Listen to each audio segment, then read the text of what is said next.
Buenos días, ¿cómo están?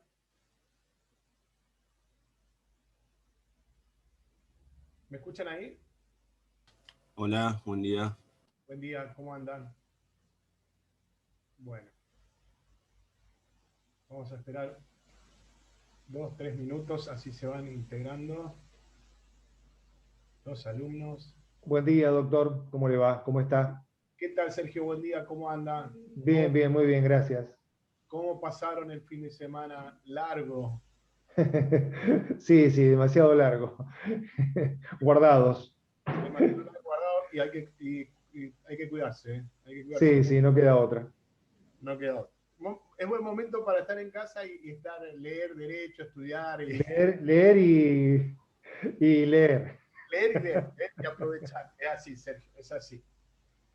Bueno, eh, la, la clase de hoy, yo ya voy a arrancar con el tema de los principios procesales, ¿verdad? Yo voy ahora a tratar de compartir, que lo bajé al campo, cualquier cosa, lo que es la bolilla de principios procesales. Si no lo logro compartirlo, está en el campus para que ustedes puedan estudiar y seguir como guía. No se olviden que estas son guías, o sea, en esta época de la virtualidad tenemos que complementar todo el trabajo que uno le da como docente, pero ustedes tienen que complementarlo con lectura. Porque a la hora de la oralidad, a la hora del examen, a la hora del desarrollo, muchas veces se nota y es, es muy escasa la respuesta y muchas veces pierden el fundamento. Y se ha notado eso en el parcial, sobre todo en las preguntas de ensayo. ¿Ahí me escuchan bien? ¿Me van escuchando bien, chicos? ¿Sí? ¿Me escuchan bien? Sí, Perfecto. Bueno, gracias, Luz. Eh, esto, y yo le digo un poco de ahora en más, si bien el tema de la virtualidad, a ver, es un mecanismo espectacular porque vino todo este tema de compartir, de tener Zoom y bajar archivos y demás, el alumno del derecho siempre tiene que tener la lectura a mano, la lectura complementaria. Estoy hablando de textos, textos de manual, tratado, porque no hay que perder esa dinámica, ¿sí? No centralicemos nada más esta suerte de, de PowerPoint, como decimos, que es buenísimo porque al momento de estudiarlo nos lleva y nos va guiando, es una excelente guía. ¿M? Pero yo lo pongo como algo complementario a lo principal que debe ser el texto. El texto.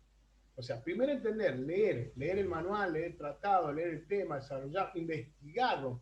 Y luego tener esta suerte de resumen que el docente de alguna manera le dan este sistema de la virtualidad.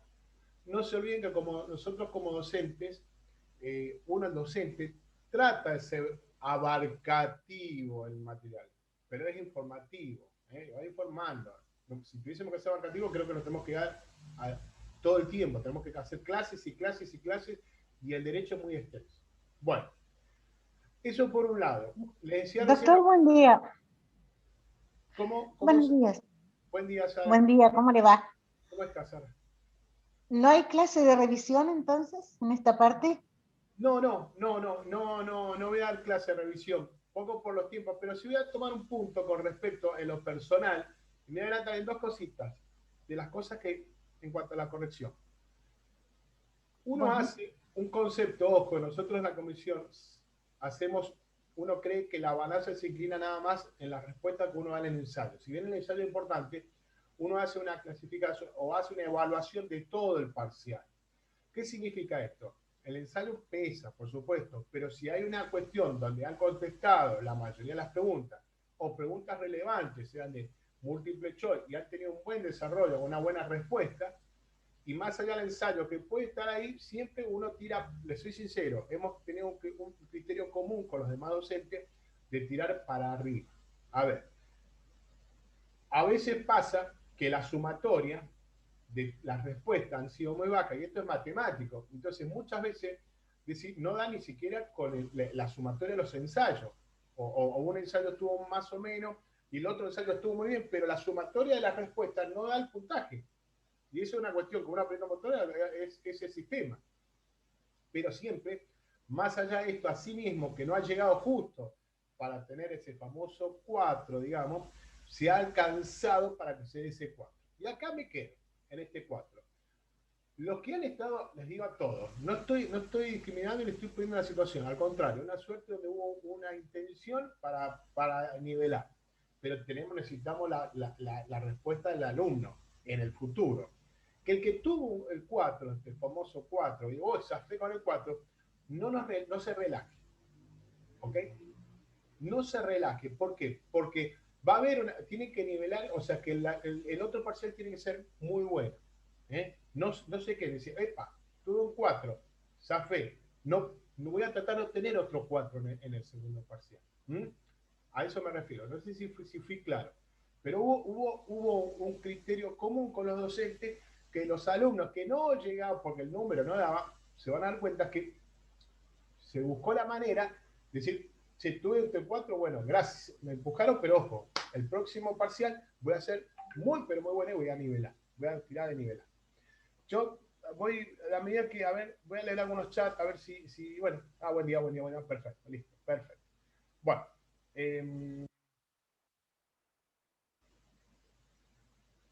entonces, hoy vamos a ver, nos ubicamos en esta clase, conmigo van a tener principios, yo le digo, si querían adaptar los principios procesales, después tal vez seguramente vamos a seguir con principios procesales porque me gusta enganchar la clase anterior con la nueva para darle continuidad y vamos después, voy a hablar de lo que es parte del proceso, sujetos del proceso que se llama. ¿Quiénes son los sujetos del proceso? Y ahí vamos a ir avanzando. En estos días se va a bajar el cronograma, pero para que ustedes vean ya esta clase de hoy y el viernes creo que siguen, no sé si creo con la doctora o Bustamante o la doctora Marisa Pereira. Pero bueno, nos vamos a centrar en lo que es principios procesales. A ver, yo primero, a ver, les quiero compartir. A ver, aguarden un segundito, compartir. Una consulta, doctor. Sí. Los principios procesales fueron tema de la primera parte. ¿Ahora se profundizan? No. Se hablaron. Ahí ven la pantalla. ¿La ven ahí? Sí. Sí. En la primera parte se hablaron del principio del debido proceso, el Sergio, todo eso que tiene que ver con el principio de bilateralidad. ¿A eso te referís? O el debido proceso de congruencia. No, en este está la bolilla, creo, la bolilla 8. Si no Perfecto, perfecto. pero sí, se va a tomar en esto. Se habló, a ver, una medida que va avanzando con el tema de la materia, por ahí tiene algún tema específico que esto tiene que ver el debido proceso y lo vuelve a ver o lo ve, como vos dijiste, con profundidad. Ahora nos vamos a entrar en lo que son los principios procesales. Propiamente dicho, es una bolilla, o sea, son una bolilla. Muchas gracias. No tengo problema que me vayan preguntando, chicos, más allá del chat, si quieren me interrumpen porque así hacemos porque a veces voy con el chat si me escriben y prefiero que ahí justo la pregunta la puedan escuchar todo, no hay problema, ¿sí? Hagamos cuenta que estamos en la clase, en el aula. Nosotros cuando, si bien yo les pongo acá principios procesales, es una suerte de guía, pero prefiero que tengan al lado algunas cositas que les voy a decir. A ver, en la lámina tanto dijo esto, por si no, se hace, si no, dejas un PowerPoint, te escribimos unas cosas y no es la finalidad que tiene el PowerPoint. Es una guía, pero a medida que van viendo esta lámina, vayan anotando en esto y algunas cositas que yo voy a leer del código o que voy a tener a mano ahí o que me detengo. Pero les repito, disculpen un segundito.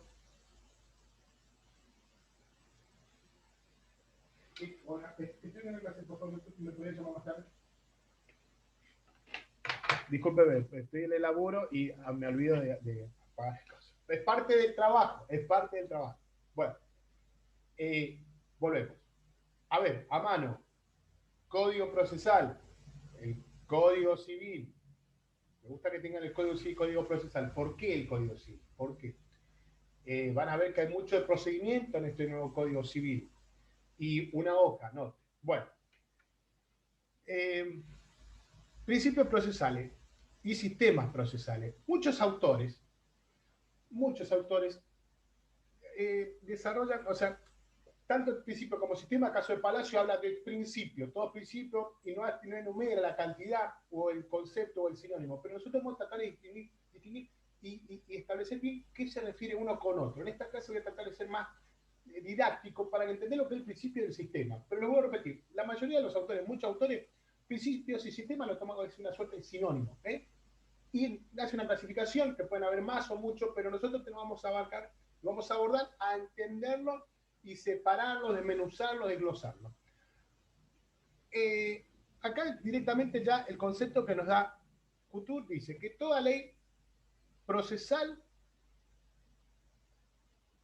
todo texto particular que regula un trámite de proceso es en primer término el desenvolvimiento de un principio procesal, y ese principio es en sí mismo un partido tomado, una elección entre varios análogos que el legislador hace. ¿Qué significa esto? Que el legislador no es caprichoso en crear una norma. No es el concepto que podemos tener como el trámite, un proceso, no es algo que dice, hoy se me ocurre dar un concepto sobre esto. O el legislador dice, bueno, yo voy a dar esta norma porque se me ocurre. Justamente es la palabra del desenvolvimiento de un principio, ¿sí? Y el legislador va tomando principios que tienen que ver con la igualdad, con principios de legalidad, con principios de congruencia. Y estos principios, de alguna manera, son el reflejo de las orientaciones que de alguna manera se van dando, que la misma comunidad responden a qué? A factores históricos, políticos, sociales, filosóficos. Entonces, si uno empieza a buscar y establecer una suerte del origen o la consecuencia que hace un principio, se mete tal vez en la historia o en los grandes pensadores. Cuando uno leía, por ejemplo, las obras de Montesquieu, la división de poder, de los poderes que hablaba Montesquieu, cuando hablamos de los contratos sociales, de Rousseau, de Locke, Hobbes, cuando nos metimos directamente en la parte histórica de la Revolución Francesa, la independencia, todo esto va generando, es el desenvolvimiento que la misma comunidad va generando y hace consecuencia establecer un principio. La lucha de los derechos, de la igualdad, de la legalidad, se va a ver plasmada en un principio. Ese principio va a abarcar la norma y es el legislador que va a establecer y va a hacer una creación sobre esa norma o tal vez una interpretación a un concepto jurídico que tiene que ver con este desenvolvimiento que la misma comunidad va generando a través de ese desenvolvimiento histórico, filosófico, social, económico. Entonces, por eso, de alguna manera, eso tenemos que tener como principio. Y el principio es fundamental en el ámbito del derecho, porque nosotros vamos a establecer una posición jurídica o vamos a dar un fundamento jurídico muchas veces más allá de lo que la norma dice, sino por el principio que está latente, que lo mantiene, que lo contiene. Y ahí es donde vamos a abarcar. Seguramente vamos a tener una mirada de la Constitución. La Constitución es un impacto terrible del desarrollo de los principios. ¿Y dónde lo decimos? En la legalidad, en la igualdad, en los derechos, en la defensa, en la legítima defensa, en el debido proceso, en las garantías. O sea, entonces, cuando se crea, digamos, cuando se genera la Constitución, seguramente el desenvolvimiento de estas comunidades que tiene que ver con los principios. ¿Quedó ahí? ¿Entienden este concepto? Bien, seguimos.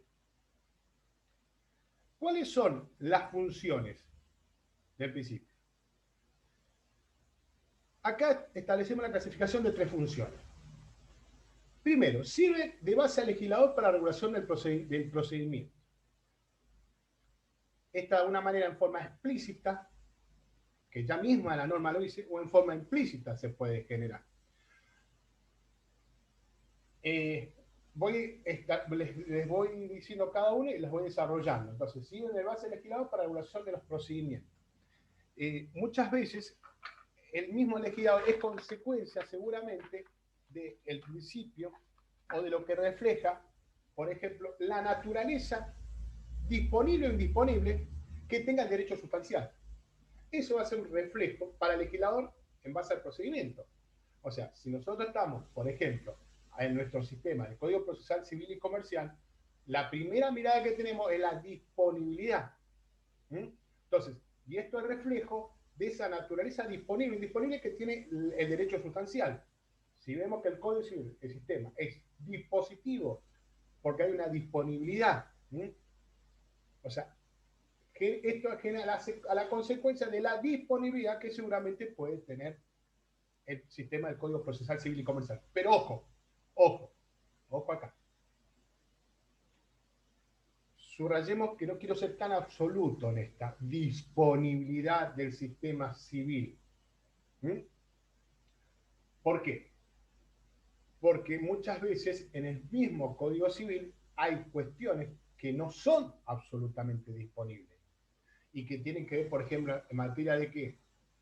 Pregunto, si yo tomo el Código Civil. Derechos reales. ¿Cómo? En materia de derechos reales. No.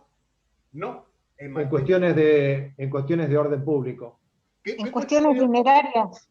Espera. Sí, yo pensé lo mismo por el lado de orden público. A ver, para que entiendan, si bien sirve como base legislada para regulación del procedimiento, hay una cuestión de espejo entre lo que la norma sustancial, si es disponible, seguramente el Código de Procedimiento va a generar disponibilidad. La contracara sería en el caso donde de alguna manera no se admite la existencia del derecho privado. Hay sistemas que no se admiten y no se le reconoce al individuo el dominio. Por ejemplo, el sistema ruso que hablaban, el sistema, ¿se acuerdan? Entonces, ahí no hay dominio, cae todo en el Estado que va a iniciar, no hay una disponibilidad, puede iniciar el proceso, terminar el proceso sobre cuestiones que son de dominio, que no son de derecho privado, aunque el sujeto puede intervenir o darle vida a esa relación, ante, por ejemplo, en un bien inmueble, pero es el Estado el que tiene un dominio, para que ustedes entiendan. Entonces, en esa situación, ese sistema, seguramente, el sistema del procedimiento va a ser indisponible, va a ser inquisitivo, porque es un reflejo del sistema sustancial. En nuestro caso puntual, nosotros tenemos, vuelvo acá a la pregunta que generó esta duda acá, el sistema del Código Civil, nuestro Código Civil, que es dispositivo. Yo les muestro el Código Civil acá, ¿lo ven? Ahí, el criterio es dispositivo, ¿verdad? Es disponible. ¿Por qué? Porque es una norma de derecho privado. ¿Entienden? Las relaciones que se dan entre las partes de derecho privado. Esa es la regla. O el Estado cuando actúa como sujeto privado, siempre va a ser derecho privado. Y acá tiene que ver con los contratos, el tema de las deudas dinerarias y demás. Ahora, si la situación hace que hay una disponibilidad del sistema sustancial, esta base va a servir para el legislador que cuando tenga que crear las normas de código procesal, civil y comercial, seguramente van a ser disponibles, ¿ok? Van a crear disponibilidad en el proceso, porque el proceso es por eso nuestro sistema es dispositivo, porque las partes disponen de iniciar el proceso. ¿Hasta ahí vamos bien? ¿Quedó? Esta regla, ahora les pregunto, y vuelvo para acá. Miren, ven así la cámara, aprovecho la cámara. Esta regla, el Código Civil, no sé si lo pueden ver, ¿es absoluta? Y ustedes me dijeron, no es absoluta, porque Sergio habló de cuestión de orden público. Otra chica, una alumna, no tengo acá el justo, dijo de temas en derecho real. ¿Dónde podemos encontrar que no hay una disponibilidad absoluta en el Código Civil? ¿En qué materia, por ejemplo? Derechos personalísimos. Derechos personalísimos. ¿Y en qué otro tema fundamental? Piensen en las tribunales, competencias que tenemos, tribunales. ¿Qué competencia hay? Familia. En familia, yo no puedo, por más que si yo tengo un área, no puedo disponer de disminuir la cuota de alimento con respecto a un hijo. ¿Por qué? Porque estaría afectando al orden público y ahí interviene ¿quién? El Ministerio Popular, el Ministerio de Menores. Entonces, aquí hay una suerte de que hay una esfera inquisitiva, no hay una disponibilidad absoluta en ciertos temas que tienen que ver con civil, con la parte comercial en concurso y quiebra. Quedó, cuando se ve afectado el orden público, por más que sea materia de orden civil y que nosotros podamos hablar de disponibilidad, este criterio no es absoluto. Pero se entiende que como base el legislador sirve para qué? Para cuando estamos hablando del ámbito civil, las normas que se refieren al ámbito procesal van a tener van a ser de disponibilidad. ¿Entienden? Por eso dice que el punto acá sirve de base al legislador para la regulación de los procedimientos. Yo si ustedes leen esta lámina, hay como les decía recién en la hoja, pondría un asterisco y diría, ojo, excepción. Hay cuestiones en materia del ámbito civil que no son absolutas, de disponibilidad. Porque para una regulación va a ser un sistema indisponible, para otra no. Entonces, le sirve como base el legislador. Bueno. Por otro lado, a ver. Operan como elemento de interpretación de normas. ¿Alguna duda con respecto a la base del legislador para regulación de los procedimientos? Para esto funcionan los sistemas y los principios procesales. Bueno, el otro punto, operan como elemento de interpretación de las normas procesales en situaciones dudosas y conflictivas. En este caso, en un caso concreto, puede pasar que la ley no prevé el traslado a la parte contraria de una petición. El juez, igualmente, el juez le va a otorgar, ¿sí?, antes de resolver, ojo, el plazo que hay en un proceso, siempre antes de resolver, le va a dar correcto traslado a la otra parte. Y esto tiene que ver con un principio llamado el principio de contradicción o bilateralidad, que está en todo ámbito del proceso judicial. El juez, sí o sí, si hay una situación donde la ley no prevé, no dice darle traslado, o es dudoso, uno se va a poner, o va a ubicar, o va a buscar qué principio tiene que, de alguna manera, justificar el por qué le tengo que dar traslado. Y el principio de bilateralidad o contradicción. Imagínense que ustedes están trabajando en un juzgado y de repente lo que tienen que tener para no afectar la legítima defensa, el derecho de defensa, de cualquier resolución donde se vea afectado, o sea, el juez es como que si hay una situación dudosa, antes de que dicte una resolución, la otra parte tiene que ser escuchada, se le tiene que dar traslado. A eso se refiere. Entonces, si la norma no lo dice, como dice acá, operan como elemento de interpretación de las normas procesales en situaciones dudosas y conflictivas. La norma es dudosa, es conflictiva, no dice si hay que darle traslado o no. Entonces, ¿de qué manera yo, si yo estoy trabajando, por ejemplo, en un juzgado, digo, señor juez, no dice la norma, ¿habría que darle traslado? Sí. Sí, ¿por qué? Por el principio de bilateralidad o contradicción. La otra parte tiene que saber. Si no dice, no, pero la norma no dice, porque antes de resolver, porque si no, va a ser impugnada esa resolución, va a ser apelada, va a afectar la legítima defensa. Muchas veces la norma no dice, dale traslado, que la otra parte se entere. Es una regla del principio propio de bilateralidad. Ahora vamos a ver cuando hablemos del principio de la bilateralidad. Ahí salió un micrófono. Bueno. Seguimos avanzando con las funciones. Ya tenemos dos funciones. Qué importante entonces son los principios y sistemas procesales. Los principios nos sirve como base el legislador. Por otro lado, operan como elemento de interpretación en normas procesales en situaciones dudosas o conflictivas. Y después permite encarar el estudio histórico comparativo de las distintas legislaciones. Bueno, en este caso lo que establece es comparar las distintas legislaciones, por supuesto, procesales, cómo se entienden las leyes del proceso en el pasado, cómo van generando, cuáles son sus fuentes. Si nosotros, por ejemplo, como le decía recién, cuando íbamos a buscar desde el punto de vista histórico, nos abordamos y buscamos, leemos, estudiamos o buscamos entender el porqué del Código de Procedimiento francés de 1806, donde establece lineamientos fundamentales que tienen que ver con la inmediación, la publicidad, la igualdad. Entonces, en ese historia comparativo decimos, bueno, nuestro sistema del código procesal en estos elementos o en estos temas, tanto civil o procesal, se remite o comparamos, tiene mucho, por ejemplo, para decirlo así, como el Código de Procedimiento Civil francés, o en las partidas de Alfonso, el sistema español, o el sistema del Código de Napoleón, y empezamos a establecer el por qué. No es, a eso voy, que el legislador no es que un día dice, bueno, yo voy a hacer esta norma porque se me ocurre y la vi, no. Es todo el desenvolvimiento de la sociedad, histórico, filosófico, y demás, y va a establecer principios, y ese principio me lleva a crear la norma. Entonces, otra función que tiene, si yo, por ejemplo, quiero ver, para estudiar un tema de legislación procesal, empiezo a estudiar la teoría de la prueba en nuestro sistema. Un ejemplo. Consigo, pregunta. ¿Cómo nuestra teoría de prueba establece el objeto? Vamos a ver después más adelante cuáles son los elementos, la teoría probatoria. ¿Cómo es el sistema de valorar una prueba? ¿Cómo hace el juez para valorar una prueba? Y ahí me quedo. Bueno, ahora voy a comparar con otras legislaciones. ¿Cuáles con otras legislaciones? Hago un estudio comparativo con otras legislaciones. Y cómo es el sistema, por ejemplo, como dije recién, el sistema del código del histórico de 1806, el sistema de Francia, el sistema tal vez español, o el sistema con respecto a cómo se valora la prueba en el sistema ruso, y ahí vamos viendo. Y eso nos permite estudiar y ir complementando. Bueno, ahora sí nos metemos a esta introducción, ya tenemos lo que son como conceptos, perdón, voy para atrás, el concepto que nos da Couture y las funciones. ¿Para qué sirven? No se olviden de las funciones y explicar las funciones. Por eso, esto está en todos los autores. Mucho está el material de sobra para leer lo que son los principios procesales y sistemas en cuanto a sus funciones.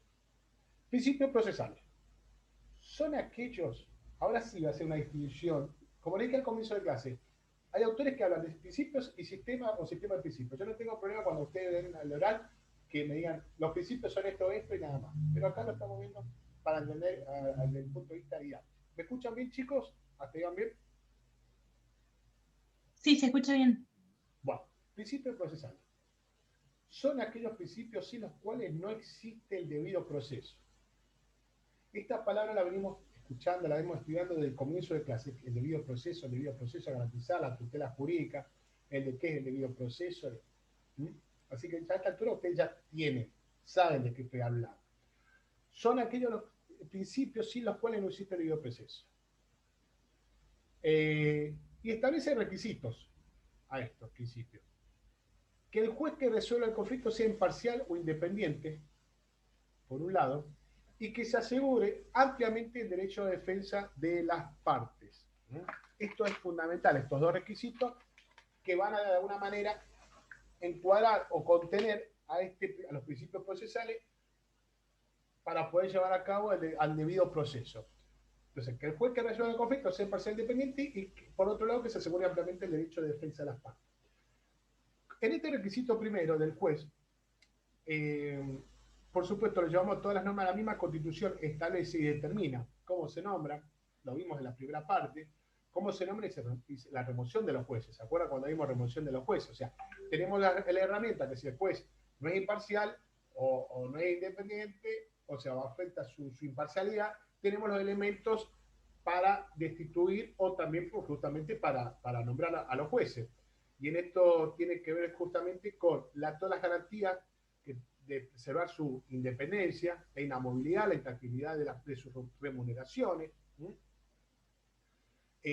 Por otro lado, las normas procesales, seguro que también lo vieron ya, establece, prevén formas de alguna manera o instituciones que tienen que ver de cómo desafectar o establecer si el juez afecta en su imparcialidad. Los institutos son, ¿se acuerdan? La recusación, la excusación de los magistrados, es la finalidad que tiene. Entonces, si se ve afectado, si viene el requisito que el juez resuelva el conflicto siempre así independiente, en contraposición o en lo negativo a esto, tenemos los elementos propios instituto que hace que tiene que ver con la recusación o excusación. Es un instituto propio del sistema de código de procedimiento. Y el segundo requisito, que asegure ampliamente el derecho de defensa. Bueno, en este caso tiene que ver propio al principio procesal propiamente dicho. Es una regla básica en las cuales si no se da esto, que se asegure ampliamente el derecho de defensa de las partes, se va a ver afectado acá el debido proceso. Sí o sí se va a ver afectado el debido proceso. ¿Cuándo se va a afectar el proceso? Cuando no se asegura ampliamente el derecho de defensa de las partes. Y en este debido proceso, si no existe estos principios que contienen, que hacen al debido proceso, ahí vamos a sacar la flecha, son el de igualdad, el de congruencia, el de contradicción o bilateralidad. Y aquí empezamos. Principio de igualdad. Bueno, freno acá. ¿Dudas que tengan hasta acá? Preguntas, dudas. Por audio, como quieran, chicos. ¿Sigo? Bueno. Principio de igualdad. Este principio de igualdad es una garantía constitucional. Justamente lo tenemos en qué artículo. Acá está, en el artículo 16. Y consiste en no establecer excepciones que excluyan a uno de los que se concede a otros, en paridad o circunstancias y condiciones. Que no se establezcan diferencias. La misma Corte, no obstante eso, la misma Corte Suprema de Justicia de la Nación, igual, decidió que no estaría afectada la igualdad en casos, por ejemplo, que cuando hay fallos que son contradictorios en situaciones jurídicas similares. Lo que entendemos acá en igualdad que no se hayan excepciones, o que tenga a favor de uno y que la ley tenga la mirada a uno y no al otro. Busca paridad, igualdad, principio de Es igualdad. cuando se dice igualdad para los iguales, doctor, ¿no? Exactamente. Este principio es muy importante, muy importante. Y si uno empieza a decir, bueno, voy a empezar el principio de igualdad, voy a hacer un estudio, tal vez nosotros tenemos como herramienta el artículo 16, pero si nos vamos para entender este principio, sirve de base elegida o sirve para comparar o un desarrollo histórico, y yo te digo que tenemos que agarrar muchos libros acá. Libros de pensadores, del iluminismo, libros históricos, de la historia misma, cómo se fue desarrollando, los orígenes y las consecuencias para llegar a este principio de igualdad. Que todos los días es una lucha, el principio de igualdad. ¿Dónde se ve afectado?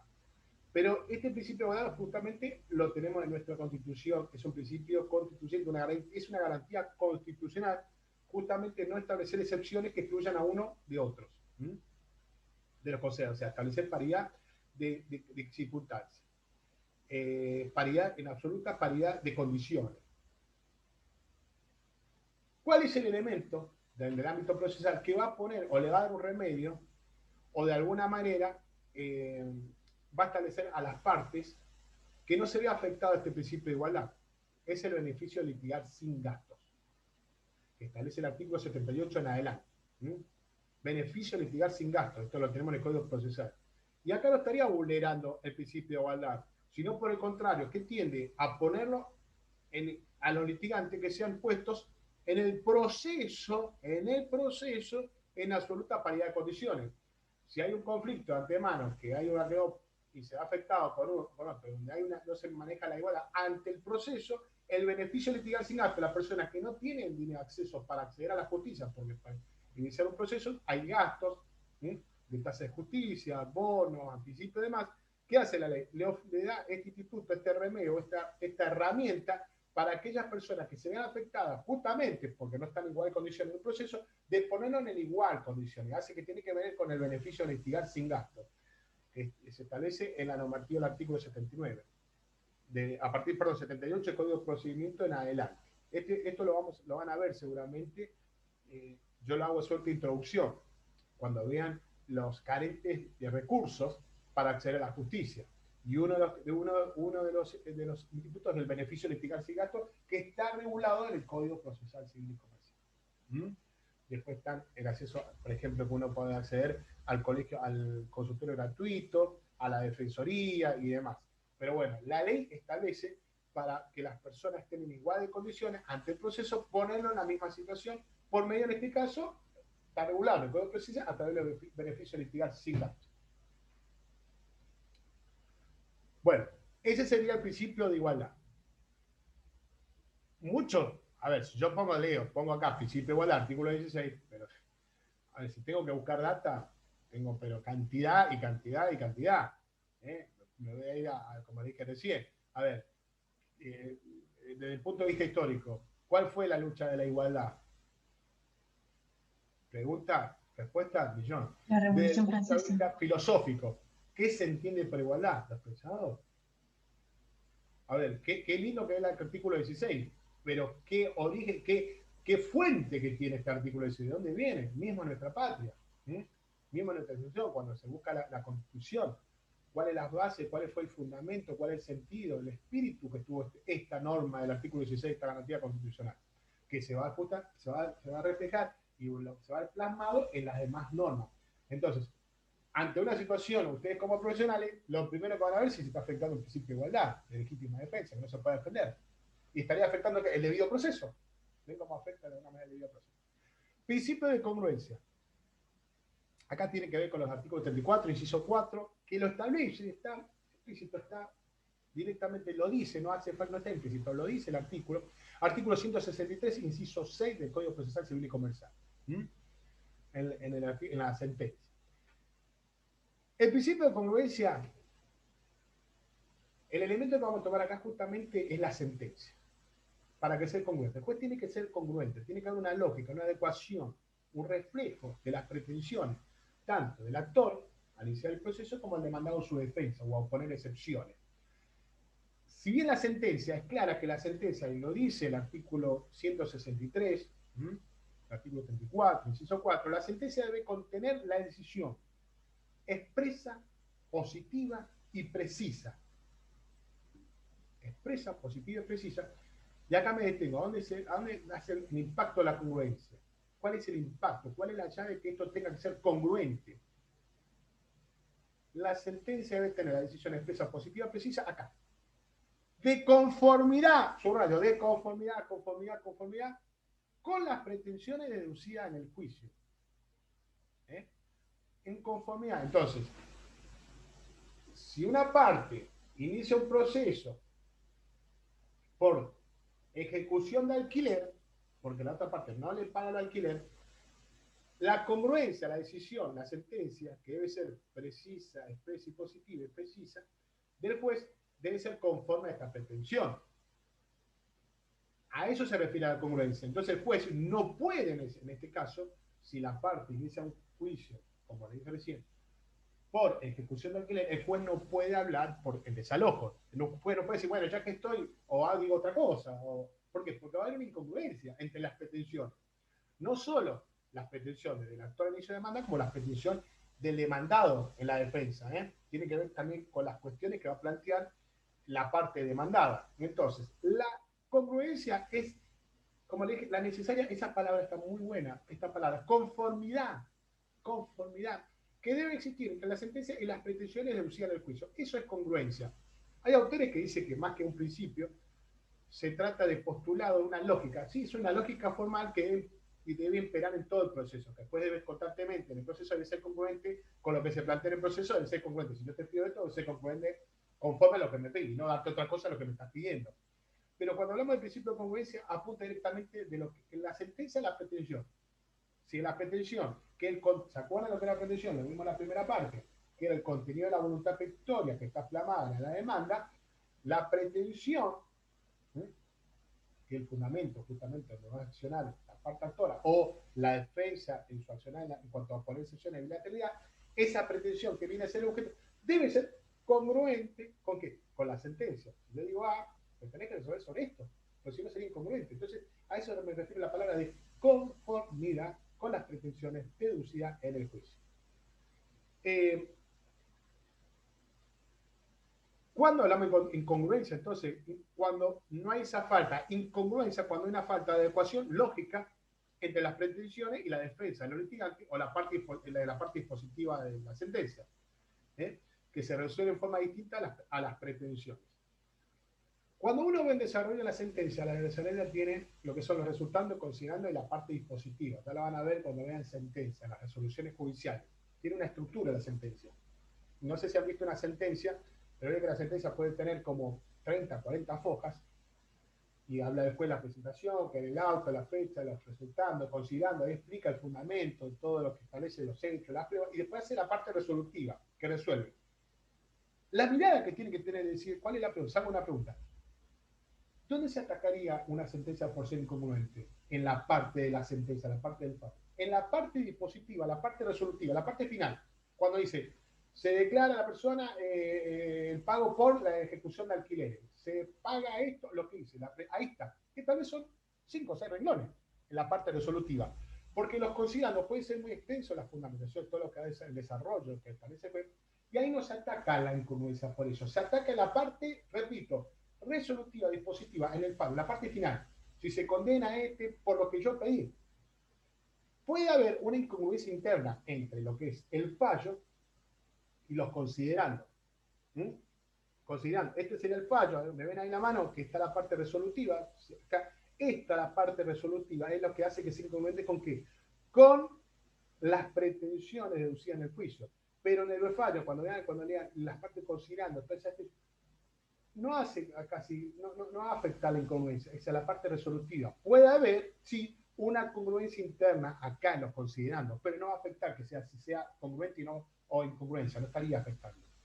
La mirada que tiene que tener uno, si el juez congruente, es con las pretensiones deducidas en el juicio por la parte actora y demandada en su defensa o por excepciones, con la parte resolutiva de la sentencia, la parte resolutiva de la sentencia. Bueno, ¿quedó principio de congruencia? Bien. Principio de contradicción o bilateralidad. O llamado bilateralidad. nos remite al artículo 18. ¿Sí? ¿Y qué exige este principio? ¿Qué exige? Que las partes sean oídas antes que el juez dicte alguna resolución. Si yo me remito a lo que dije decirles como funciones, que ante situaciones dudosas o conflictivas, el juez igual tiene que darle vista a la otra parte. ¿De acuerdo? Cuando vimos recién las funciones. Y eso tiene directamente con el principio con el debido proceso.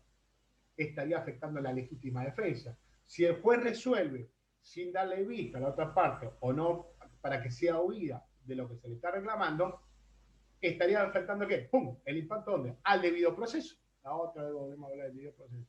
Entonces, estos principios de igualdad, principios de prudencia, principios de la equidad, tienen que ser como fundamentales, como pilares fundamentales del proceso que hacen justamente al debido proceso. Si se ven afectados estos principios, se estaría afectando al debido proceso. Por eso hago esta distinción entre principios, le hago una valoración en principios procesales y sistemas procesales. Pero volviendo a este principio de contradicción, o llamado bilateralidad, chicos, el llamado bilateral contradicción, justamente tiene que ver que exige que las partes sean oídas ¿cuándo? Antes que el juez dicte una resolución. Antes que el juez, yo digo que a ver qué dice la otra parte, ese le vista traslado a la otra parte, a ver qué dice. Bueno, perfecto. Este principio, como les dije, está plasmado en la Constitución y tiene que ver, está dirigida a asegurar que la inviolabilidad de la defensa de las personas y de sus derechos, si no se estaría afectando la legítima defensa y sus derechos. Por eso es un principio y que tiene su impacto, que tiene su buena definición en el artículo 18 de la Constitución. Así como hablamos del principio de legalidad, igualdad, perdón, del artículo 16, nos vamos al principio de contradicción o llamado bilateralidad del artículo 18. Decía, debe escucharse a la otra parte, o si no, se estaría afectando la legítima defensa y los derechos de la otra parte.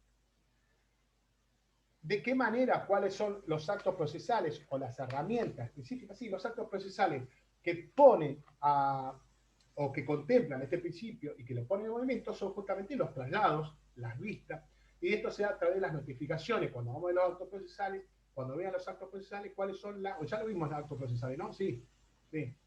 ¿No? ¿Todavía no? Pregunto. No, bueno, el caso de las notificaciones, oficios, ¿cuál es la forma de decir, bueno, hago escuchar a la otra parte? Y acá empiezan a tener ciertos elementos. Si inicia la demanda, por ahí cuando lo vieron acá en los ensayos, y tengo que darle un traslado a la otra parte para que conteste, corren plazos. ¿Y por qué tengo que? Porque si no se estaría afectando, después no puede resolver. Sí o sí, se tiene que escuchar, se le tiene que dar traslado a la otra parte. Puede pasar que este principio está salvaguardado, aún en el caso que el interesado, puede pasar que el caso no haga uso efectivo de este derecho de ser oído, o sea, se le da traslado. Pero, ¿por qué? Porque acá lo vimos con la naturaleza jurídica del proceso, ¿se acuerdan cuando vimos la teoría Conde, que de hecho hice una pregunta acá en el parcial? La parte no tiene un deber de contestar, tiene una carga de contestar. Lo que sí, no se puede afectar el principio del debido proceso, que no se puede dejar de lado de que la otra parte sea escuchada, oída, se le tiene que dar traslado de esta demanda. Después está la otra parte si quiere contestar o no, o sea, plantear una prueba o no, o acompañar una prueba. ¿Por qué? Porque tiene una carga procesal, hace el imperativo propio interés, que si no lo hace se va a ver afectado por el resultado del pleito. Pero no es que va a venir el juez y le va a decir, usted tiene que hacer esto, usted debe hacer esto, usted tiene que contestar esto. Lo que sí hay un principio que es plasmado y está marcado en la condición es que sí o sí se le tiene que darle traslado a la otra parte, se le tiene la ley antes que se dicte una resolución. A eso se refiere. Distinto al sistema viejo romano, que en este caso, si la otra parte no se escuchaba, igual sí o sí se necesitaba constituir el proceso. ¿Se acuerdan cuando vimos el sistema contractual, la naturaleza jurídica del contrato? Que las partes sí o sí se tenían que estar ante el pretor, tanto la parte actora demandada, porque si no estaba la otra parte, no podía continuar el juicio, el sistema famoso romano. Por eso se llamaba la litis contestante, que era el sistema contractual. En este caso, si no está la otra parte, pero se cumple con el traslado, y aunque la otra parte no siga, el proceso sigue, por eso en efecto la rebeldía va a continuar, hasta que se presente o no en el proceso. Pero el viejo sistema romano, siendo un sistema contractual, contrato, si no estaba la otra parte, no se podía continuar con el proceso. Ahí no había una suerte justamente de carga, había una situación contractual, el proceso era un contrato, y si en ese caso había como una suerte de concurso efectivo de la otra parte para que continúe el dictado de la sentencia. Si no estaba el demandado, no podía llegar a una sentencia.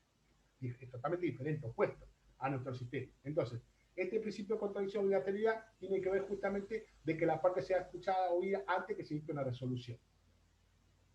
Bueno, no obstante, siempre a la regla hay situaciones límites o no dudosas que ponen límite a este principio de contradicción, pero límite hasta cierto punto. Porque la palabra sería, si bien límite, postergar esta cuestión de ser oído. Y hay cuestiones que tienen que ver, en ciertos casos, en ciertos procesos, escuchen, que ponen límite a este principio de contradicción, o en ciertas resoluciones judiciales. Flechita. ¿Cuál sería el límite? Si yo tengo un principio de contradicción llamado ahí, saco una flecha. Límites a ciertos procesos, y abajo una flecha, límite a ciertas resoluciones judiciales. ¿Por qué?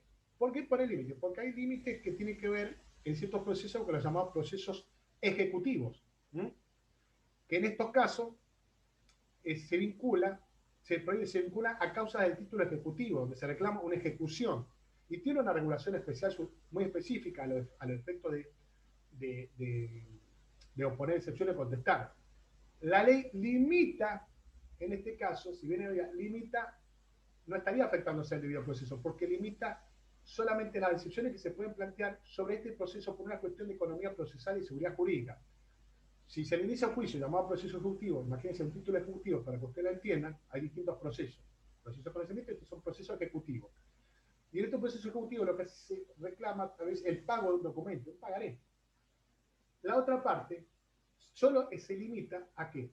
A contestar, a oponer excepciones, no a contestar, a oponer excepciones si el pagaré es falso, o si pagó o no pagó, pagó parcial, o si ya se inició. Lo que establece la ley de forma taxativa, cuando lean excepción al proceso ejecutivo, limita las excepciones. Entonces la pregunta es, bueno, entonces estaría afectándose el debido proceso, porque a mí me están afectando mi defensa, el juicio. O sea, ¿qué? ¿Me está limitando? O sea, yo no puedo contestar esto, ya me está limitando. ¿Nos quedamos ahí? No. Porque esa suerte de límite justamente permite a que la parte que en ese momento pone excepción y quiere ver la causa, los motivos, por qué no quiso pagar el pagaré, o ese documento, o ese cheque, pueda, escuchen acá, iniciar un juicio ordinario posterior. En ese caso, ahí va a establecer cuál va a dar el fundamento, el motivo, la causa, por qué no pagó, pero un juicio ordinario posterior. En consecuencia, se posterga la defensa para ese motivo, ese conflicto de un título ejecutivo en un juicio ordinario posterior. Entonces, por eso decimos que hay un límite en el caso de los procesos ejecutivos, en el caso de un título ejecutivo, la parte inicia lo inicia una causa por un reclamo sobre un pagaré, la otra parte dice, bueno, yo acá contesto por qué no te pagué, no le puedo pagar porque no me trajiste la mercadería. Yo, escuchame, pedí un pagaré porque ya te había comprado una Gibson Les Paul y de repente me trajiste una Epiphone vieja, es una guitarra, les pongo un ejemplo, ¿no? Y yo, a ver, no. Si está la firma, primero pague, ponga las excepciones y después, en un juicio ordinario posterior, para que no se vea afectada la legítima defensa o el debido proceso, inicie esa parte, un juicio ordinario, el motivo por qué o la causa de esa obligación. ¿Quedó claro? Ese límite, en este caso estamos poniendo límite, principio de contradicción o bilateralidad, ponemos un límite a un tipo de caso de proceso, llamado proceso ejecutivo, donde el proceso se inicia por una ejecución, un proceso ejecutivo, en este caso título ejecutivo, se limita nada más a oponer excepciones, pero no quita que después, para que no se estaría afectando el mismo proceso, esta parte demandada que no pudo establecer el motivo, la causa del no pago o incumplimiento, pueda iniciar un juicio ordinario posterior por la causa de ese título. Profe, tengo una pregunta. Decime. Usted acá habló del proceso ejecutivo, de que hay límites al principio de contradicción, ¿no? Sí. Pero esto es igual en una ejecución de sentencia, por ejemplo, porque en ese caso yo creo que ya en la sentencia, que ya hubo un proceso y se dio una sentencia, ya se respetó el principio de contradicción y ya si se desoye la sentencia y se ejecuta, no habría un límite ahí, ¿no? No, porque no voy a decir bien, porque bien. la sentencia, pues si no, por eso dije, el proceso ejecutivo y una ejecución de sentencia. Claro, bueno, gracias. Porque vos pasaste de un sistema, proceso de conocimiento declarativo, donde tuvo todo un proceso y llegaste a una ejecución de sentencia, que pueda ir por un camino, proceso puede ser por un juicio ordinario, sumario, sumarísimo. ¿Entendés? Claro, ahí ya se respetó durante Sí, el porque ya proceso. hubo un Claro. momento de la causa del motivo, ya se respetó el principio. Acá no, la ejecución decente ya es un mandamiento. Aparte ya, en este caso, por si no te estaría explicando, lo único que que establece, sí puede oponer las excepciones a la ejecución de la sentencia, por decirte que ya está, que ya la pagaste la sentencia, o que hubo una quita, o que hubo una... A eso se refiere, que son las excepciones a la ejecución de esa sentencia. Pero no por eso vas a exigir un juicio ordinario posterior, pues si no estaríamos hablando que de una disciplinaria que estaría afectando los presupuestos procesales. Que ya hubo una causa por el mismo, estaríamos hablando de una contradicción, ¿entendés? Pero en Claro. este caso, en un proceso ejecutivo, por eso te dije, en un proceso ejecutivo que pone un límite a esto, son títulos, es un proceso que se inicia de una manera distinta a cualquier otro proceso. ¿Por qué se inicia? Porque quien va a iniciar una causa para reclamar el pago de un cheque, un pagaré, va a decir, vos me firmaste, pagame, y la otra parte va a decir, sí, pero yo no te pagué por esto y por esto. No, pará, eso es un proceso ejecutivo, eso es lo que dice la ley. Vos te tenés que limitar a poner las excepciones que dijiste, que las enumera. No me quiero, para no salir del tema, pero te quiero decir que el código enumera cuáles son las formas taxativas, las excepciones que vos podés oponer. Quita, o por ejemplo, o pago parcial o pago total. Si no, la única, yo ya te pagué, acá están los recibos, ponele. Entonces, si vos tenés una mirada que si estaría afectando al principio de contradicción que la parte del juez va a resolver, dice, bueno, pero si acá se estaría afectando a la vida del debido proceso. No. ¿Por qué? Porque la ley le permite a postergar esa situación y que la otra parte pueda iniciar un juicio ordinario posterior. ¿Por qué? Pero por la causa que generó esa obligación. El por qué no. Y ahí se va a acompañar las pruebas, y si vos me mandaste esta mercadería que no era, o no te pagué, o no estaba en buen estado, o me dijiste, digamos, ¿entendés? A eso se refiere. Ya no metemos en otro camino que se relaciona con este proceso ejecutivo. Pero es como que primero dice, no, primero pagame, y después vos, si querés reclamar, te haces un juicio ordinario posterior. A eso se refiere. Entonces, pone un límite a este principio de contradicción, y no estaría afectando el debido proceso. ¿Quedó? ¿Bien? Gracias. Bueno, ahora, yo recién les dije que este principio pone límite, en este caso, a un tipo de proceso, pero también pone límite a ciertas resoluciones judiciales, ciertas clases de resoluciones que son las llamadas medidas cautelares. Que acá hay una postergación. ¿De qué? En el otro hay una postergación de iniciar un proceso o buscar la causa de la obligación. En este caso hay una postergación de notificar a la otra parte. Vamos a un caso de ejemplo.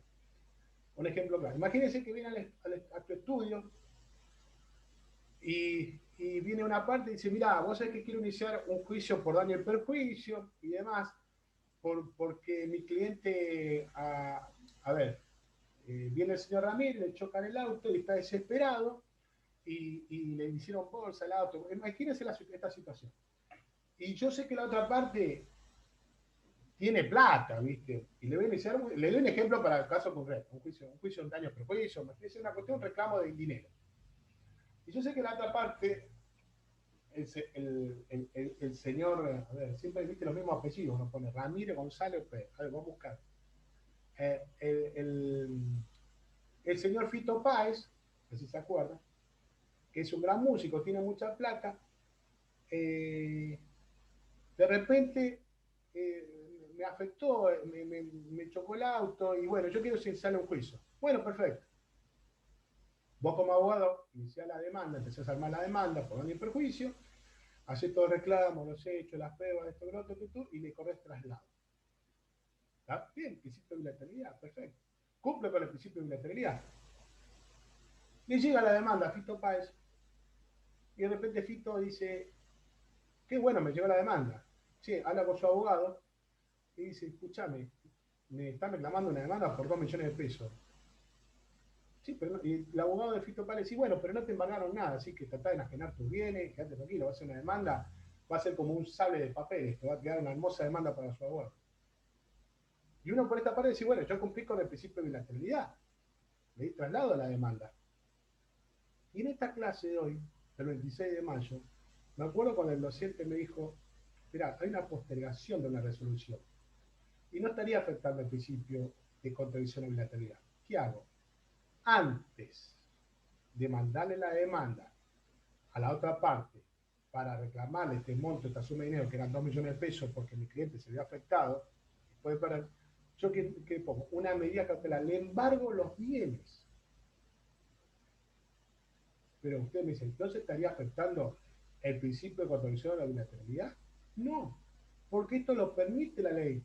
Porque me adelanto, porque si yo le llevo la demanda y el otro se enteró de que le llegó la demanda y no le embargué nada, no me tomé nada para garantizar mi derecho, mi reclamo, el otro va a decir, qué lindo, ya mismo enajenar todos los bienes. Sí, me mandó una demanda y te va a decir, no tengo nada, o me inhibo, ya no tengo nada. Entonces, justamente para garantizar, por eso se dice que inhabilita parte, no se hace saber a la otra parte en el momento que se pide la medida cautelar. Pero ojo, y esto tiene que ver justamente para afectar que no desaparezcan los bienes del demandado. Entonces, por eso el juez ordena la medida y se posterga la notificación. Pero una vez que se trabó la medida, que yo mandé al oficio, le embargo el bien, y viene el bien, y me dice, y usted pide un informe por el gestor, che, fíjate si quedó embargado el auto del demandado. Me voy a poner el auto del demandado de esta persona que sé que tiene mucho dinero y sé que voy a cumplir. Sí, te llegó, ya le pusimos el embargo, le cae la demanda y va a decir en la demanda, che, me llegó una demanda y sabes que te embargaron. Entonces el otro va a decir gritando, pero ¿cómo? ¿Estaría afectada la legítima defensa? No, porque esto se posterga, porque una vez que se embargó, sí o sí, quien inició, quien pidió, solicitó el embargo, la parte actora, deberá notificarle la resolución que lo dispuso. Y la otra parte ahí puede impugnar esa medida cautelar. ¿Comprenden? Entonces, estos son los casos, los supuestos de ejemplo, donde hay un límite al principio de contradicción o bilateralidad. Pero más que límite hay una postergación o una situación en tiempo. En el proceso ejecutivo, digamos, como le dije recién, iniciar un juicio ordinario posterior para discutir la causa del motivo de la obligación, y por qué no el motivo, si se no cumplió o cumplió esta parte, o por qué fue un pago parcial, y que tiene que ver con la causa de lo que generó ese documento, ¿comprenden? Ese juicio ordinario posterior. Y en este caso hace la postergación a que haya una resolución judicial. Y esta resolución tiene que ver, por ejemplo, en el caso de las medidas cautelares. Se posterga esta resolución, me anticipo, le embargo. Epa, yo te embargo. Te llegó la demanda, pero yo te embargué. Y una vez que le embargué, ahí sí, no me puedo. Yo le tengo que notificar de ese embargo a la otra parte para que impugne. Si no, me embargaste mal porque este embargo o no corresponde, o puedo sustituir el embargo, solicito, pero ya por lo menos yo, como abogado de la parte actora que hago ese reclamo, voy a garantizar. Porque si no, chicos, ¿qué van a hacer? Es importante, cuando uno va a iniciar un juicio, yo tengo que ver, porque puedo quedarme con una hermosa sentencia, ¿no? Iniciar un lindo proceso, pero si no me agarro de lo que voy a poder cobrar o cobrar a mi cliente, se terminó. Cuando llegas a tu casa, tu pareja te dice, ¿y cómo te fue? Mira, hice una demanda espectacular, una sentencia espectacular. ¿Y cuándo cobrar? No puede cobrar porque la otra parte enajenó los bienes y no tiene un sol. Qué lindo, hermosa la sentencia, la pego, y de repente, sí, pero escúchame, vos me prometiste que íbamos a ir el fin de semana a Cariló, o le ibas a comprar, le ibas a comprar la Play, y sí, o el cumpleaños de la abuela, ¿te acuerdas que me dijiste que me iba a dar plata? Esa es la realidad. Entonces, yo como abogado tengo que tener qué herramientas, yo voy al ataque, porque para ponerme a decir, armar demanda y contenido, perfecto, sí, buscar fundamentos, pero si no logro el objetivo inmediato, ¿se acuerdan cuando hablamos del objetivo inmediato? Que era la petición, pero el objetivo inmediato, ¿cuál era? Lograr el objeto, es decir, che, cumplí con esto, la plata, o cumplí con el hacer de esto, cumplí con darme lo que yo te reclamé, me voy a ver afectado, y esto va a generar como una suerte, una hermosa sentencia, muy linda para la sociedad, y va a decir, ¿cobraste o no cobraste? No puede cobrar porque vos sabés que me olvidé de meter, pero vos sabías que este tipo tenía un montón de bienes, sí, lo enajenó todo, pero bueno, se me escapó la tortuga. Esa era quedó, se lo di como ejemplo.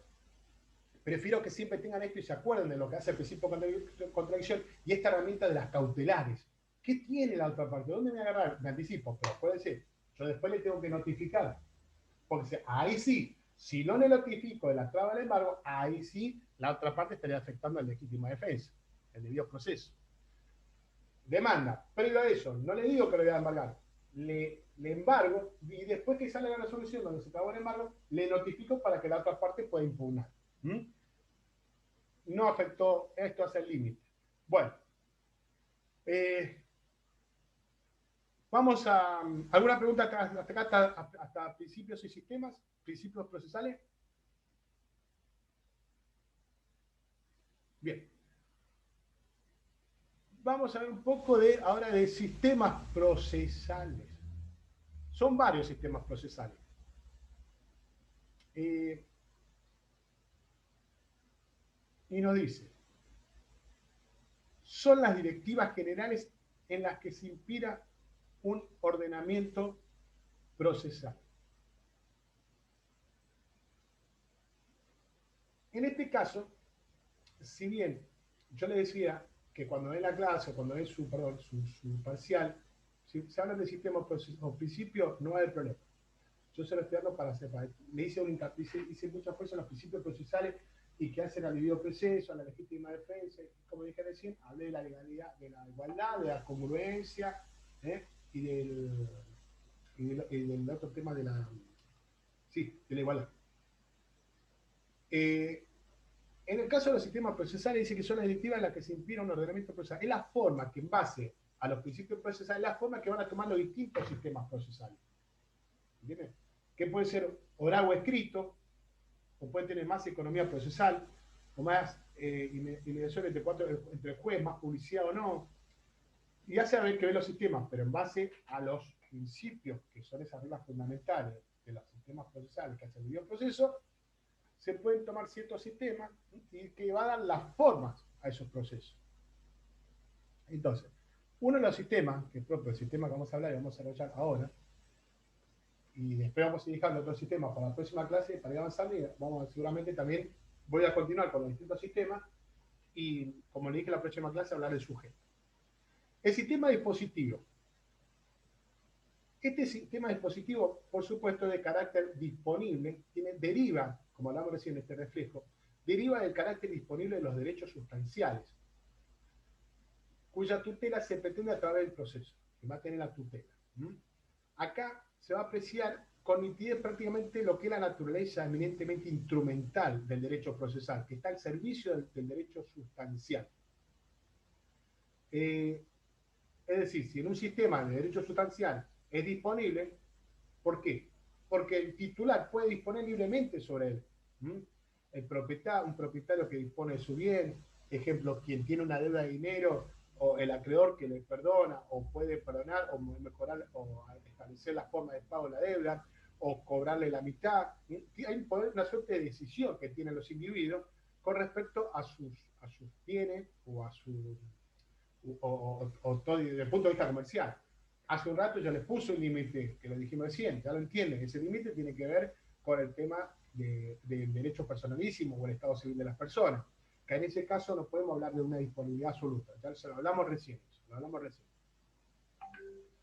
Entonces, por supuesto que esta disponibilidad o indisponibilidad de los derechos sustanciales se van a ver de alguna manera, van a influir en dónde, en el proceso, y se van a vincular justamente con los poderes o las leyes que las leyes procesales tienen, ya sea para las partes o para el juez mismo, en caso que actúa, que lo requiera, en este caso el Estado.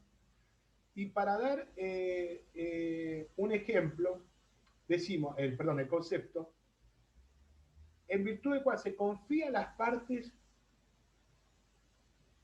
la iniciación y desarrollo del proceso, la delimitación del contenido de la tutela y la aportación de los hechos y de las pruebas que constituirán el fundamento de la sentencia. Ese es el concepto. Cuando se dice que ese sistema dispositivo, ustedes tienen que dar este concepto, en virtud del cual se le confía a las partes la iniciación y desarrollo del proceso, la delimitación del contenido de la tutela y la aportación de los hechos y de las pruebas que constituirán el fundamento. Es decir, que marco ciertas palabras que van a desglosar, que vamos a desarrollar. Haciendo una regla básica, hablamos de demanda privada.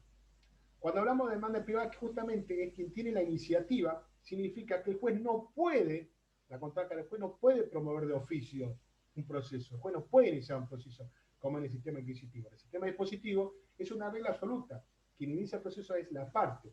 Acá no hay juez sin demandante. No existe juez sin demandante. Entonces, explica que en este caso la demanda privada sería una regla absoluta del sistema dispositivo. Lo ponemos como regla absoluta. ¿Por qué le digo? Porque hay otras reglas básicas que no son absolutas.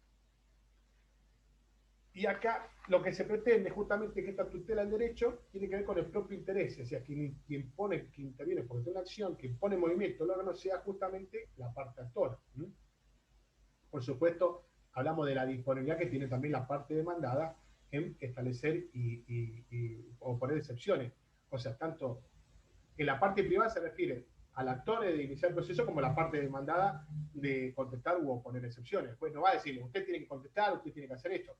Porque es propio del sistema, son reglas básicas del sistema dispositivo, y tiene que ver si nosotros tenemos una línea o hacemos una relación con, en este caso, con la naturaleza jurídica del proceso. En la famosa teoría de Goldmich, hablamos de las cargas que tienen que ver con cargas. Yo tengo una carga, y una demanda yo inicio la acción y es una disponibilidad que tiene la parte actora. Después no puede iniciar una acción en el sistema dispositivo. Entonces, esta regla es absoluta. Es decir, quien resulte titular de esto puede reclamar su tutela. O sea, no puede venir un tercero a solicitarla. Quien debe ser titular. Por otro lado, como le dije recién, esto también lo llevamos, también hacemos la mirada al demandado. Que esta regla también sirve para el demandado del sistema dispositivo. Después no puede establecer las defensas, invocar las defensas. Si bien esta regla absoluta, por supuesto, hay que tener acá muy una cuestión fundamental, que dentro del proceso hay manifestaciones que tienen que ver con la parte oficiosa del juez. Y esto, cuando se atañe donde el juez en forma oficiosa, no es que está iniciando la demanda la inicia la parte actora, pero el juez de oficio puede ver si se constituye o se establece cierto o se respetan los requisitos, ¿se acuerdan?, de la acción, o cuando hay una exagerada, una falta de presupuesto procesal, donde no hay una legitimación real sobre quien está reclamando el proceso. El juez de oficio puede decir no, pero no está atacando el inicio de la demanda o la disponibilidad. Lo que está viendo los requisitos propios de la acción o los presupuestos procesales, por ejemplo, que tiene que ver con su competencia, o la demanda, si está bien hecha, la demanda válida, el artículo 330, si se cumplen los requisitos, o la capacidad de las partes. Eso hace que tiene que ver con los presupuestos. Pero es la mirada que hace desde el punto de vista por eso la oficiosidad que tiene el juez, pero en cuanto a los requisitos que establece la acción o los presupuestos procesales que sean válidos, pero no hace al inicio de la demanda propiamente dicha, porque la demanda la inicia es privada, no es oficiosa, y esta regla es básica. Bueno, otro punto es el caso, decimos, de la aportación de los hechos de las partes. Cuando hablamos, justamente incumbe a las partes la carga, palabra que ya la conocemos muy bien, de la naturaleza jurídica del proceso, de la teoría de Goldmich, de la situación jurídica.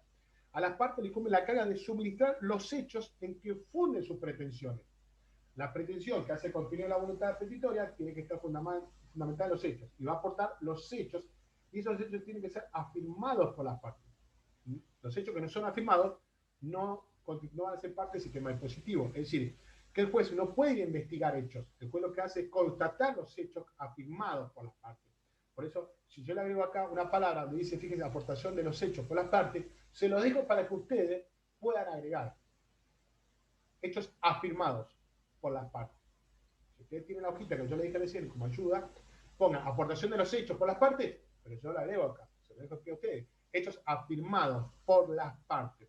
Los hechos que están presentados por las partes del proceso. Los hechos no afirmados, después no puede salir a investigar. Después constata los hechos afirmados válidamente en el proceso. Es decir, va a establecer esa realidad, esa versión de una parte con la otra. En consecuencia, los hechos no afirmados no existen para el proceso.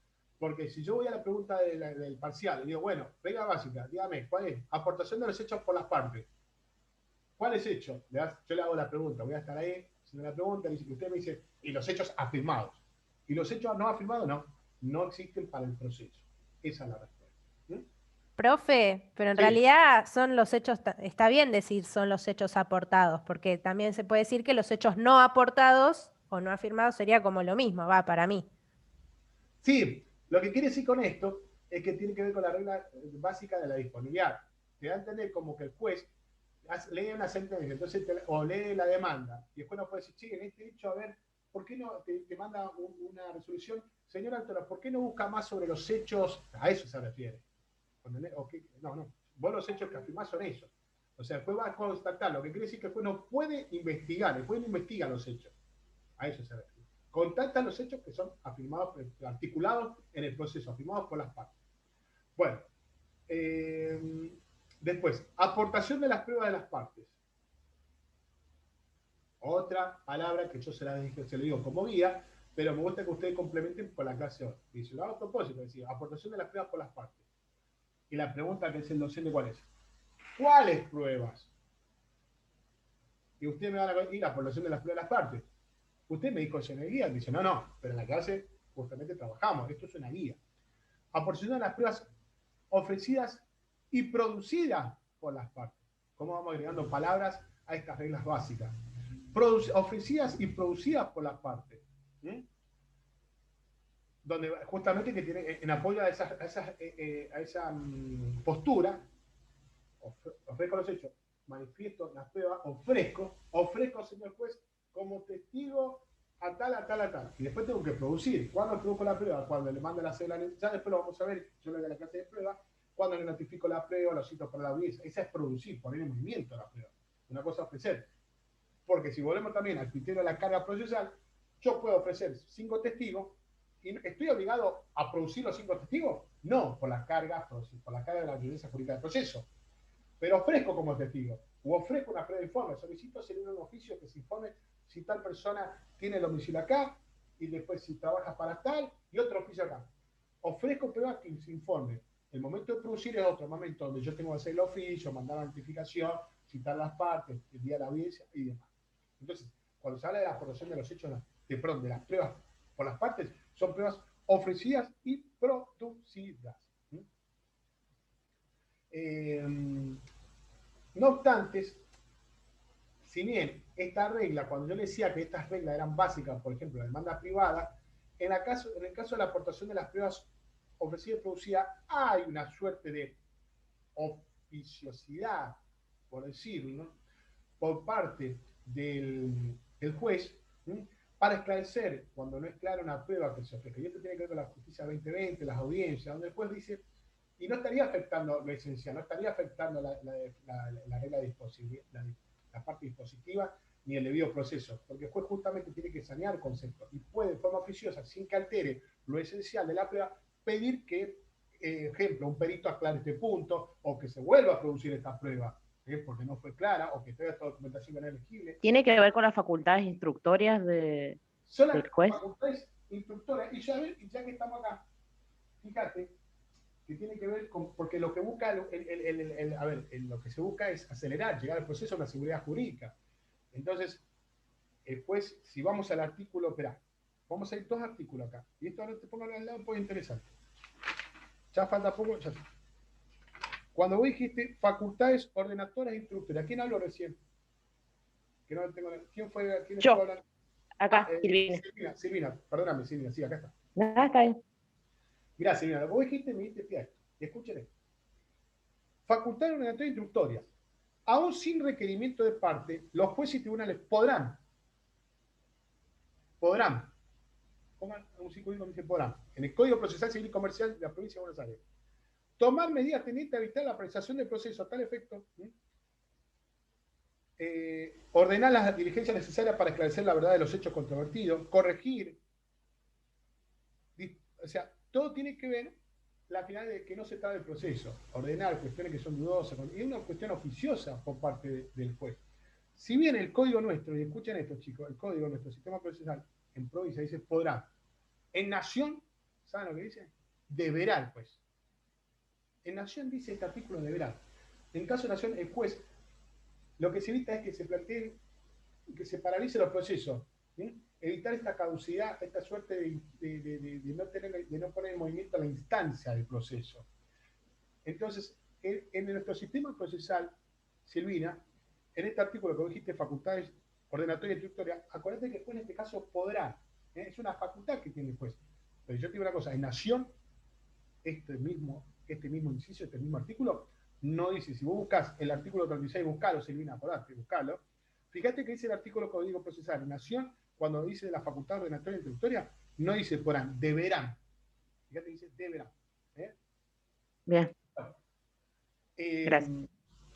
Quedó ahí, fíjate, esto es una facultad instructora. Entonces, el juez puede, en forma oficiosa. Y asimismo, ¿se acuerdan cuando comienzo yo dije que el Código Civil tiene mucho de procesal? La oficiosidad que tiene, sobre todo en el ámbito de familia, la oficiosidad. Y en un artículo, anoten, en este artículo que es el 700, que habla en las disposiciones generales del proceso de familia, habla de los principios generales del proceso de familia, el artículo 706. Pero yo directamente voy a este artículo, al 709 del Código Civil, cuando hablamos de la oficiosidad. Se los leo. Principio de oficiosidad. Pues en forma oficiosa se pone en el sistema dispositivo, empieza a jugar. Pone los botines de punta acá, el juez. Se mete en el proceso. ¿Y qué dice, juez? Este artículo.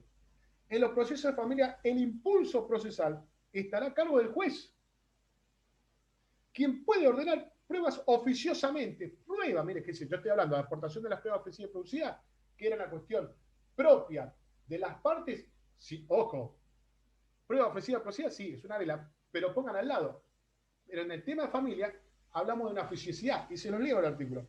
En los procesos de familia, el impulso procesal está a cargo del juez, quien puede ordenar pruebas oficiosamente. El impulso oficioso no procede en los asuntos de naturaleza exclusivamente económica en que las partes sean personas capaces. Pone el límite. ¿Qué quiere decir este artículo? En el Código Civil dispositivo establece un grado de oficiosidad en el tema de familia y establece que las pruebas en tema de familia es de carácter oficioso. El juez se mete a rajatabla con los temas de familia a establecer de producir las pruebas. O sea, que no es una regla, si bien el sistema dispositivo rompe esta regla de disponibilidad en un tema puntual, como en el ámbito de familia, sobre todo en el artículo 709, que establece el principio de oficiosidad, que en los procesos de familia el impulso procesal está a cargo del juez, quien puede ordenar pruebas oficiosamente. El juez puede decir, ofrezco pruebas. Entonces, cuando yo me quedo con la aportación de las pruebas producidas, es 1, 2, 3, 4, son 5 palabras, pero nos llevamos un montón de lados, chicos. Pruebas producidas, ofrecidas, producidas. ¿Qué significa el artículo 34, la facultad introductora? ¿En qué momento el juez puede ordenar o esclarecer situaciones para que no se afecte el proceso, que no se detenga? Y en lo puntual, si alguien va a pruebas en familia, no van a atacar al juez y decir, no, porque el juez ya le da lugar, que el juez de forma oficiosa puede producir pruebas en el ámbito de familia. El tema de familia puede producir.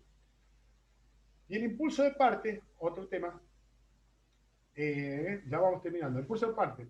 Esta regla, por supuesto, no tiene carácter absoluto, como yo le dije recién, porque tiene que ver con la facultad introductora que habló Silvina recién. Nos adelantamos al tema.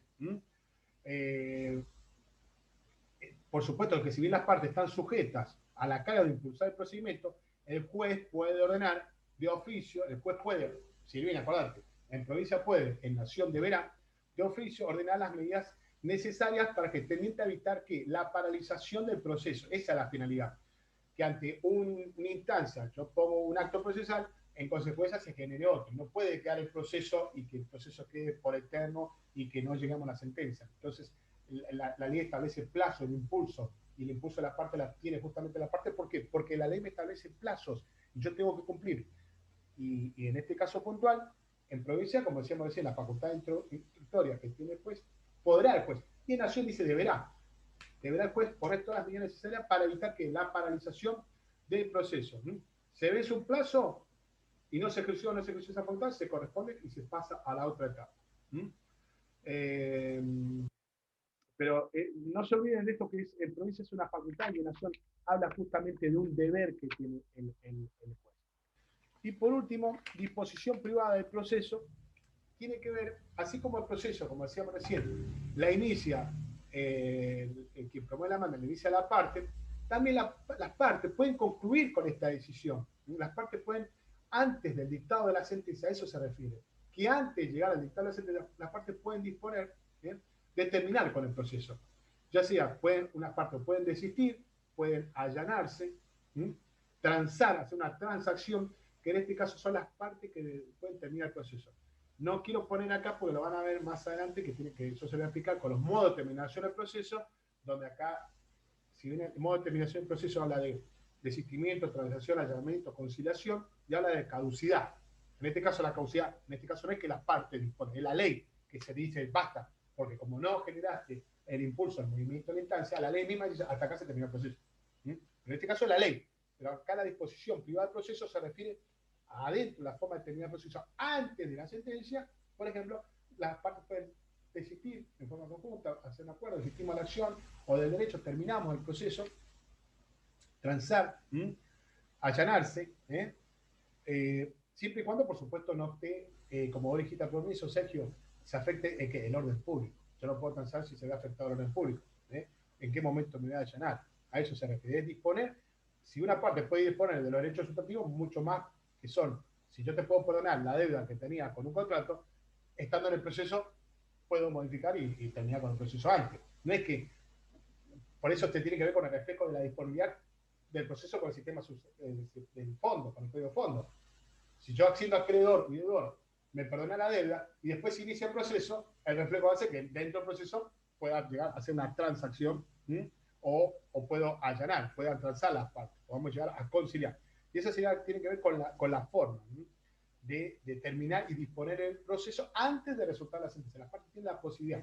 Entonces, como regla básica, para terminar acá, demanda privada, aportación de los hechos afirmados por las partes, aportación de las pruebas ofrecidas y producidas a las partes, o con el tema de la preciosidad en el ámbito del derecho familia, el impulso de las partes que tiene que ver con la negociación, el deber y la facultad.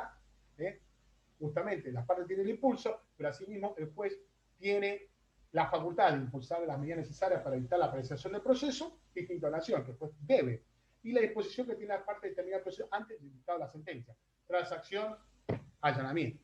Las partes, y esto es un reflejo propio del sistema del sustantivo. Bueno, para no cansarlos, yo les diría, vamos a seguir la próxima clase con el sistema inquisitivo, ¿ok?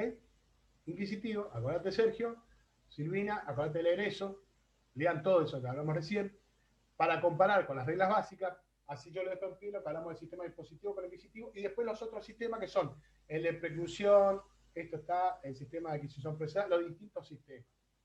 Los distintos sistemas para ya empezar a hablar de lo que es sujetos, y vamos avanzando. Vamos avanzando. ¿Dudas, chicos, con respecto a la clase de hoy? Sí, profe, ¿podría repetir el artículo que usted dijo que en Nación decía deberá y en provincia decía podrá? Sí, te lo leo. En provincia... No, el número, no hace falta que lo lea. El 34. Gracias. ¿Para qué lo voy a chequear? Me quería decir una cosa por otra, pero sí, por lo leí decir por arriba. Podrá. No. Me parece que es el 36. 36, pero ya que leíste, si me dijiste el 36, y fíjate el tema de la oficiosidad del artículo 709, sí, lo anoté. Eso léelo, porque quien más es familia, se van a encontrar así, no es tan dispositivo acá, es inquisitivo, y cada vez más inquisitivo, porque después, en forma oficiosa, le ordena las pruebas, después va a ordenar pruebas. Yo no puedo decir, no, estas son las pruebas, no, ¿y usted quiere? No, las pruebas las puedo poner yo, es materia de familia. ¿Qué oficioso, oficiosidad, importantes. Bueno, ¿qué otra duda tienen, chicos? ¿Qué otra duda tienen? ¿Quedó claro entonces para qué sirven los sistemas, las funciones, el debido proceso, cuadritos, pero... Totalmente, doctor.